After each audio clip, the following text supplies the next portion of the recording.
Ferdous TV maker শামগ্রাম বাজার। নবীনগরের 17 বছরের কিশোরীকে ধর্ষণের অভিযোগ, কিশোরী 8 মাসের অন্তঃসত্ত্বা, ধর্ষণকারী গ্রেফতার। ব্রাহ্মণবাড়িয়ার নবীনগর উপজেলার শ্যামগ্রাম ইউনিয়নের শাহবাজপুরের 17 বছরের কিশোরীকে ধর্ষণের অভিযোগে ধর্ষণকারী কাজল মিয়াকে গ্রেফতার করেছে পুলিশ। পুলিশ ও ভুক্তভোগীর পরিবার সূত্রে জানা গেছে, গত 1 এপ্রিল দুপুরে উপজেলার শাহবাজপুর এলাকায় কালীবাড়ি মন্দিরের পশ্চিম পাশে এক অজ্ঞাত স্থানে কাজল মিয়া নামের এক ব্যক্তি স্কুল থেকে ফেরার পথে মুন্নি আক্তারকে ধর্ষণ করেন। মুন্নি আক্তারের মা লাকি বেগম বাদী হয়ে নবীনগর থানায় একটি মামলা দায়ের করেছেন। মামলার তদন্তের ভিত্তিতে পুলিশ আসামি কাজল মিয়াকে গ্রেফতার করেছে। নবীনগর থানার অফিসার ইনচার্জ আব্দুর রাজ্জাক জানিয়েছেন, গ্রেফতারকৃতের বিরুদ্ধে আইনানুগ ব্যবস্থা গ্রহণ করা হবে। মুন্নি আক্তারের মা লাকি বেগম লাইভ টিভিকে জানিয়েছেন, কাজল মিয়া পিতা মানিক মিয়ার বিরুদ্ধে অভিযোগ দায়ের করেছে। কাজল মিয়া আমার স্বামীর পার্শ্ববর্তী বাড়ির লোক। কাজল মিয়া অত্যন্ত দুষ্ট, দুর্দান্ত, অসৎ এবং হিংস্র প্রকৃতির লোক। আমার মেয়ে মুন্নি আক্তার শ্যামগ্রাম বনলতা বিপিন বালিকা উচ্চ বিদ্যালয়ে 9ম শ্রেণীতে লেখাপড়া করে।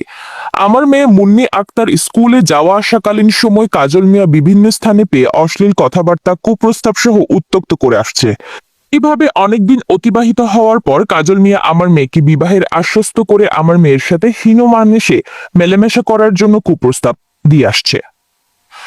এতে আমার মেয়ে কাজল মিয়া প্রস্তাব নাকচ করেছেন। কাজল মিয়াহীন উদ্দেশ্যে সুকৌশলে আমার মেয়ের সাথে বিভিন্নভাবে বিবাহের আশ্বস্ত করে বিভিন্নভাবে যোগাযোগ অব্যাহত রাখেন।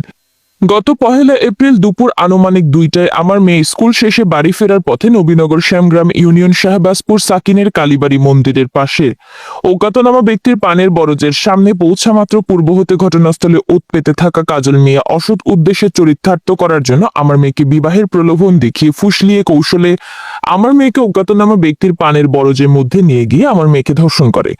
ধর্ষণ করার পর কাজল মিয়া আমার মেয়েকে অনেকবার বিবাহ করার কথা বলে কাজল মিয়া আমার মেয়ের সাথে তালবাহানা সহ সময় খালক্ষেপণ করতে থাকে। বিষয়টি আমার মেয়ে কাউকে বলিলে কাজল মিয়া আমার মেয়েকে জানে মারিয়া ফেলিবে বলিয়া হুমকি ধমকি প্রদর্শন করিয়া সময় কালক্ষেপণের এক পর্যায়ে আমার মেয়ে অন্তঃসত্ত্বা হয়ে পড়ে। আমার মেয়ে উপায় অন্তর না পেয়ে বিষয়টি আমাকে এবং আমার পরিবারের লোকজনকে অবহিত করলে বিষয়টি আমি আমার আত্মীয় স্বজনদের অবহিত করি। গত 21শে ডিসেম্বর আমার মেয়েকে নবীনগর আহমেদ প্রাইভেট হাসপাতালে নিয়ে ডাক্তারের শরণাপন্ন হইলে ডাক্তার আমার মেয়ের আলট্রা করে জানিয়েছেন যে আমার মেয়ে বর্তমানে 8 মাসের অন্তঃসত্ত্বা। কাজল মিয়া আমার মেয়ের সরলতার সুযোগ বিবাহের প্রলোভন দেখাইয়া ফুসলাইয়া ও কৌশলে অসৎ উদ্দেশ্য চরিতার্থ করার জন্য ঘটনার তারিখ ও সময় ঘটনাস্থলে নিয়ে আমার মেয়েকে ধর্ষণ করিয়াছে। বিষয়টি আমি আমার স্বামী সহ আত্মীয় স্বজনদের সহিত বিস্তারিতভাবে আলাপ আলোচনা করি। কাজল মিয়া পিতা মানিক মিয়াকে জানালে মানিক মিয়া বলেছেন, আমার ছেলে বিবাহিত, তার ছেলে মেয়ে রয়েছে, তার স্ত্রী রয়েছে, আমি এটি মেনে নিতে পারি না। তাই আমি নবীনগর থানায় আসিয়া অভিযোগ দায়ের করিয়াছি। তুইলা কই নিছে এটা বলতে পারি? বলতে পারো না? মেয়ে কি তোমার সাথে মেলামেশা করছে? আচ্ছা, মেলামেশার পর কি তুমি গর্ভবতী? 8 মাস। 8 মাসের? আমার মেয়ের প্রস্তাব দিছিল বিয়া দেওয়ার লেগে। পরে আমি বলছি না বাজান, এটা কোনো দিন দেওয়া সম্ভব না, কেন তোমার 2 ছেলে আছে, বউ আছে, আমার দ্বারা তো এটা সম্ভব না। তুমি এরকম কোনো কাজ করো না, আমি কলঙ্ক হই লোক সমাজের মধ্যে। আর তোমার ভার জন্য কোনো দিনও মান্য নেব না। এরপরে আমারও সমাজ আছে, আমার সমাজে সবাই ধরবো। তুই জানি না কেমনে দিলি মেয়েটারে?